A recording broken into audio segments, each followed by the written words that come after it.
தேவனாகிய இயேசு கிறிஸ்துவினுடைய பிள்ளைகளே, நாம் தேவனுடைய வார்த்தையை கேட்போமா? என் ஜனங்கள் நான் அளிக்கும் நன்மையினால் திருப்தியாவார்கள் என்று கர்த்தர் சொல்லுகிறார்.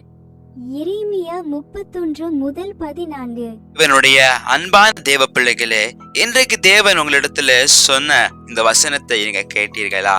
தேவ பிள்ளைகளே, இன்றைக்கு உங்களுடைய மனதுல இருக்கிற கவலைகள், என்னுடைய வாழ்க்கையில இருக்கிற துக்கங்கள், என்னுடைய வாழ்க்கையில இருக்கிற கஷ்டங்கள் எப்படி போகும் அப்படின்னு நினைத்து கொண்டிருக்கலாம். இந்த காரியம் எப்படி நடக்கும்னு நீங்க நினைத்து கொண்டிருக்கலாம். என்னுடைய வாழ்க்கை இனிமே எப்படி போகும்னு நினைத்து கொண்டிருக்கலாம். தேவன் இன்றைக்கு சொல்லுகிறார், நான் உன்னை நடத்துவேன், நான் உன்னை ஆசீர்வதிப்பேன்னு தேவன் சொல்லுகிறார். தேவ பிள்ளைகளே, நான் அளிக்கும் நன்மையை உங்களுக்கு தருவேன் அப்படின்னு தேவன் சொல்லுகிறார். அதாவது நான் கொடுக்கிற ஆசீர்வாதத்தை உங்களுக்கு தருவேன், தந்து உங்களை நான் ஆசீர்வதிப்பேன் தேவன் சொல்லுகிறார். தேவ பிள்ளைகளே, இந்த வசனத்தில் நான் புரிந்து கொள்ள வேண்டிய காரியம் என்ன தெரியுமா?